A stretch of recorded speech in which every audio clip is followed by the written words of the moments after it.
Biktima ng tanimbala sa NAIA, inilahad ang masamang karanasan.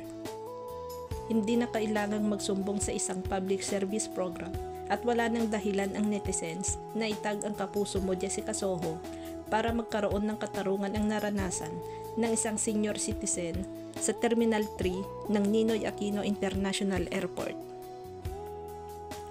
Nitong nakaraang linggo ay nag-viral sa social media ang video kung saan muntik nang maging biktima ng tanimbala si Ruth Adele, 69 years old, sa insidenteng nangyari sa Terminal 3 ng NAIA noong Huwebes, March 6, 2025. Papunta si Adele at ang kanyang anak sa Vietnam. Iginiit ng 3 babaeng security personnel ng Office for Transportation Security na di umano may basyo ng bala sa mga bagahe ni Adele kaya pilit nila itong inimbestigahan. Malinaw na makikita sa video, nakuha ng anak ni Adele ang pagtatawanan, pagtatakip ng name tag at pagtalikod ng security personnel na pinararatangan siyang may bitbit na basyo ng bala sa kanyang bagahe. Naging headline ng evening news programs ang insidente noong linggo, March 9. Umaksyon naman si Department of Transportation Secretary Vince Dizon laban sa 3 security personnel. Ngayong Lunes ng umaga, March 10, isiniwalat ni Dizon na sinibak na sa pwesto ang mga sospek na sasampahan din daw nila ng kaso. Deklarasyon ng DOTR head, kung akala ninyo ginagawa namin ito for a show, nagkakamali kayo. We are terminating them already today. We will not stand for any abuse. Any abuse will be met with the same result. Noong March 8, inilahad ni Ruth Adele sa Facebook post nito ang paglapit sa kanya ng security personnel dahil di umano may nakitang anting-anting o basyo ng bala sa bagahe niya. Detalyadong kwento ni Adele, March 6, 2025, araw ng alis namin papuntang Vietnam.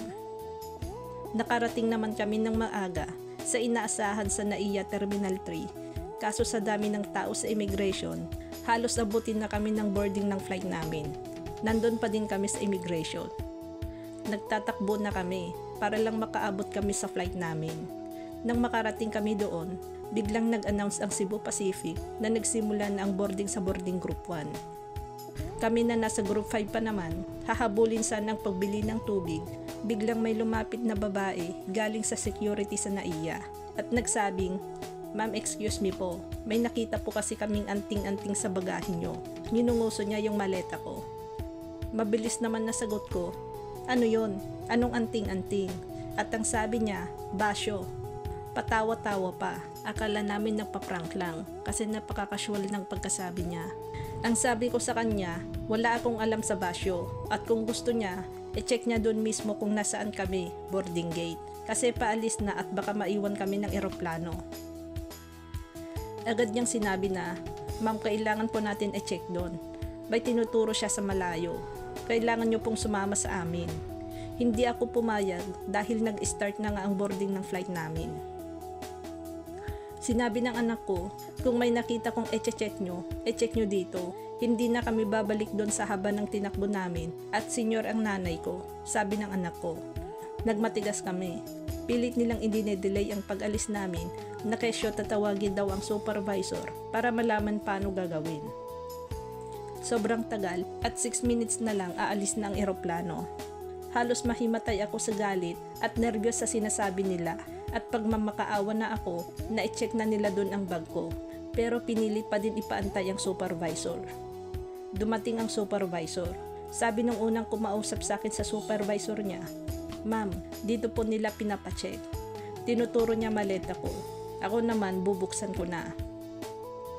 Sabay sabi ng supervisor, "Hindi naman dyan sa handbag po nakita."